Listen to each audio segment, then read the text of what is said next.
নমস্কার বন্ধুরা, আমি বিশ্বজিৎ আর আপনারা দেখছেন আমাদের YouTube channel Nifty prediction for tomorrow.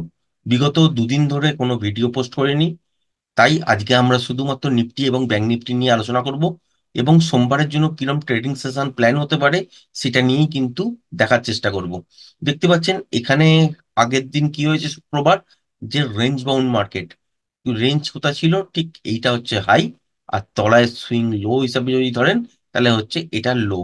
তার মানে যতক্ষণ না এই রেঞ্জটা ব্রেক করে বাজার সাস্টেন করছে, উপরের দিকে ব্রেক করলে বাজার উপরের দিকে যাবে, তলার দিকে ব্রেক করলে বাজার তলার দিকে থাকবে।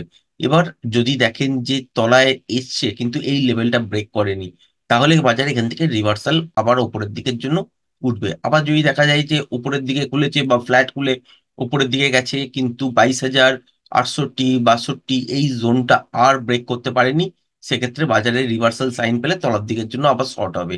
আর বাজার যতক্ষণ এই রেঞ্জটার মধ্যে ফেসে থাকবে ততক্ষণই এইরকম জিগজ্যাগ নয়েজি মুভ আপনারা কিন্তু দেখবেন। যদি দেখা যায় যে গ্যাপ আপে খুলেছে সোমবার দিন ঠিক 22,068 70 এই জোনটার ওপর এবং কন্টিনিউ সাস্টেন করছে, সেক্ষেত্রে আপনারা রেঞ্জ বাউন্ড মার্কেট হয়তো দেখবেন। তা সত্ত্বেও উপরের দিকে কিন্তু লাইভ হাইও হয়ে যেতে পারে। লাইভ হাই কোথায় আছে? 22,127। যদি মর্নিং থেকে 22,068 এই লেভেলটার ওপর সাস্টেন করে, সেক্ষেত্রে 22,127 এই জোনটা কিন্তু ব্রেক করে আপনাকে লাইভ হাই দেখতেই পাবেন। কতদূর পর্যন্ত যেতে পারেন, যেহেতু রেঞ্জ বাউন্ড বাজাচ্ছে, সুতরাং লাইভ হাই হতেই পারে 2 5 পয়েন্ট 10 পয়েন্ট, বা দেখলেন যে 22,150 এর কাছাকাছি পর্যন্ত উপরের দিকে হয়তো মুভ হতেই পারে। কিন্তু আরো বড় মুভ পাবেন না, যেটা বড় টাইম ফ্রেম অনুযায়ী 22,450, যেটা হারমোনিক পিয়ার জেটের সেকেন্ড লেভেল দাঁড়াচ্ছিল, সেটা কিন্তু এখনো ইনট্যাক্ট আছে। তার মানে একটা ট্রেন্ডিং ডে যেদিন হয়ে যাবে, সেই দিন কিন্তু বাজারের মধ্যে ওই মুভটা আপনারা পেয়ে যেতে পারেন। ওই 127 এই জোনটাতে আসার পর আপনাকে দেখতে হবে মোমেন্টাম। মোমেন্টাম যতক্ষণ থাকবে ততক্ষণই একমাত্র আপনি হোল্ড করতে পারেন।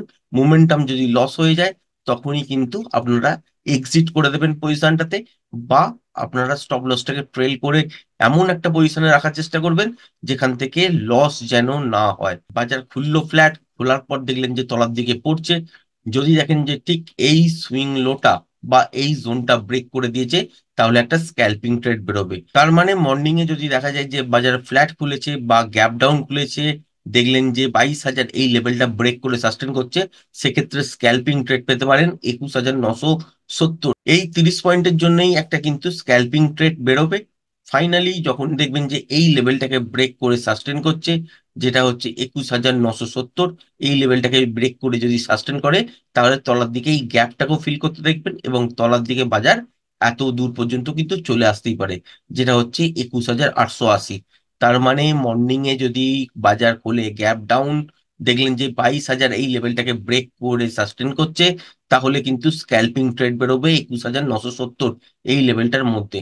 ফাইনালি এই লেভেলটাকে ব্রেক করে যদি সাস্টেন করে, তবেই কিন্তু তলার দিকে 21,880 এই জোনটার কাছাকাছি পর্যন্ত আসতে পারে। আবার যদি দেখা যায় যে গ্যাপ ডাউনে খুলেছে এবং 21,970 এই লেভেলটাকে ব্রেক করে সাস্টেন করছে মর্নিং থেকেই, তাহলেও কিন্তু এখান থেকে আপনারা শর্ট পাবেন। আবার এই জোনটার কাছাকাছি এসে যাওয়া মানে এখান থেকে রিভার্সাল সাইন যদি পান, তাহলে আবার কিন্তু উপরের দিকের জন্য ট্রেড হতে পারে এবং স্ক্যালপিং ট্রেডই সেক্ষেত্রে বেরোবে। আবার যদি দেখা যায় যে 22,068 70 এই লেভেলটার ওপর মর্নিং থেকে সাস্টেন করছে, ফ্ল্যাট খুলেই উপরের দিকে যাক বা গ্যাপ আপে খুলে এই লেভেলটার উপরে সাস্টেন করছে, সেক্ষেত্রে 22,127 থেকে 22,150 এই লেভেলটার কাছাকাছি পর্যন্ত আপনারা একটা জোন ক্রিয়েট করতে পারেন। তার মধ্যে আপনারা দেখবেন যে মোমেন্টাম কতটা আছে, মোমেন্টাম যতক্ষণ থাকবে ততক্ষণই কিন্তু হোল্ড করতে পারেন। ব্যাংক নিফটি তো বন্ধুরা সোমবার দিন কিন্তু রেঞ্জ বাউন্ড টাইপের সিচুয়েশন দেখবেন। ঠিক এই জোনটা কিন্তু ভাইটাল প্লে করবে সোমবার দিন। যদি দেখা যায় যে এই জোনটা ব্রেক করে সাস্টেন করছে মর্নিং থেকে, সেক্ষেত্রে তলার দিকে আপনারা কিন্তু শর্ট পাবেন। আবার যদি দেখা যায় যে ঠিক এই সুইং হাইটা ব্রেক করে সাস্টেন করছে, তাহলে আপনারা কিন্তু উপরের দিকের জন্য ট্রেড পাবেন, এত দূর টার্গেট থাকবে, এর পরেও কিন্তু যেতে পারে। এবার লেভেলগুলো যদি দেখেন, সেক্ষেত্রে বাজার বন্ধ হয়েছে কোথায়? 46,369 70 এই জায়গাটায় বন্ধ হয়েছে।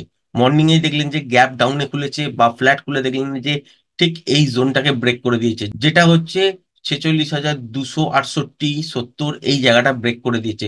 সেক্ষেত্রে আপনারা তলার দিকের জন্য সেল করতে পারেন এবং এত দূর পর্যন্ত টার্গেট রাখতে পারেন, যেটা হচ্ছে 46,000, 28, 30 এই জায়গাটার কাছাকাছি পর্যন্ত। আবার দেখলেন ফ্ল্যাট খুলে তলার দিকে এসছে বা গ্যাপ ডাউনেই খুলেছে, কিন্তু এই জোনটা ব্রেক করেনি, যেটা হচ্ছে 46,270, তাহলেও রিভার্সাল সাইন দেখলে এখান থেকে কিন্তু স্ক্যাল্পিং ট্রেড বেরোবে এবং ওপর দিকে টার্গেট হয়ে যাবে হচ্ছে 46,538, 40 এই জায়গাটার কাছাকাছি পর্যন্ত ফার্স্ট। এরপরে এখান থেকে ব্রেক করে যদি বাজারকে চলতেই হয়, সেক্ষেত্রে ইন্টারডেতে ফ্রেশ প্রাইস অ্যাকশন দেখে তবেই ডিসিশন নিতে পারবেন। আদারওয়াইজ কিন্তু এখান থেকে আর ট্রেড হবে না, এখানেও রিভার্সাল সাইন দেখার পর তলার দিকে বাজার কিন্তু আবার পড়তে শুরু করবে। আবার দেখলেন 46,530, 35 এই লেভেলটার কাছাকাছি গ্যাপ আপ খুলেছে, খোলার পর দেখলেন যে এই লেভেলটাকে আর ব্রেক করছে না, রিভার্সাল সাইন দেখলে তলার দিকের জন্য শর্ট করতে পারেন এবং টার্গেট হিসাবে 46,268, 70 পর্যন্তই রাখতে পারেন। এরপর যদি ব্রেক করে বাজারকে চলতে হয়, সেক্ষেত্রে ফ্রেশ প্রাইস অ্যাকশন দেখে তারপরে কিন্তু ডিসিশন নিতে পারবেন। আর যদি গ্যাপ ডাউনে খোলে তাহলে এখান থেকে কিন্তু শর্ট হবে, আর তলার দিকে 46,000, 28, 30 পর্যন্ত টার্গেট থাকবে। আবার যদি দেখেন যে গ্যাপ আপ খুলেছে, খোলার পর দেখলেন 46,536 এই লেভেলটাকে ব্রেক করেছে বা গ্যাপ আপ খুলেছে এই লেভেলটার ওপর করে সাস্টেন করছে, সেক্ষেত্রে 46,680 এই লেভেলটার কাছাকাছি পর্যন্ত টার্গেট থাকবে। আবার এই লেভেলটাকে ব্রেক করে যদি বাজারকে চলতে হয়, সেক্ষেত্রে ইন্টারডেতে ফ্রেশ প্রাইস অ্যাকশন দেখে তবেই কিন্তু আপনি ডিসিশন নিতে পারবেন কতটা পর্যন্ত বাজারের মুভ হতে পারে। কারণ বাজার এই লেভেলটাকে ব্রেক করা মানে কিন্তু 46,930 এই লেভেলটা কাছাকাছি পর্যন্ত চলে যাওয়া। তার মানে 46,680 সোমবার দিনের জন্য রেজিস্ট্যান্স ফেস করবে বড়। আর তলার দিকে যদি দেখেন ঠিক এই জোনটা, যেটা হচ্ছে 46,268, 70 এই জায়গাটা হচ্ছে সাপোর্টের জন্য আপনারা কিন্তু ধরতে পারেন। সাপোর্ট ব্রেক করলে তলার দিকে চলে আসবে, আবার যদি সাপোর্টের কাছাকাছি এসে এখান থেকে রিভার্সাল পাওয়া যায়, উপরের দিকের জন্য ট্রেড হবে। আবার দেখলেন যে গ্যাপ আপে খুললো কিন্তু এই লেভেলটাকে ব্রেক করতে পারলো না, সেক্ষেত্রেও এটা রেজিস্ট্যান্স ফেস করবে এবং তলার দিকে আপনারা কিন্তু বাজারকে তলার দিকে পড়তে দেখবেন। শর্ট তখনই করবেন যখন এখান থেকে দেখবেন যে রিভার্সাল সাইন, তবেই কিন্তু আপনারা শর্ট করতে যাবেন। আদারওয়াইজ যদি এখান থেকে পুল ব্যাক নিয়ে বা ফ্রেশ প্রাইস অ্যাকশন অনুযায়ী যদি লেভেলটাকে ব্রেক করে সাস্টেন করে, সেক্ষেত্রে 46,680, 700 এই লেভেলটার কাছাকাছি পর্যন্ত সোমবার দিন আপনারা দেখতেই পারেন। আশা করি ভিডিওটা পছন্দ হয়েছে। ভিডিওটা যদি পছন্দ হয়ে থাকে, চ্যানেলটাকে অবশ্যই লাইক, শেয়ার, সাবস্ক্রাইব করবেন। আজকের ভিডিওটা এই পর্যন্তই। ধন্যবাদ।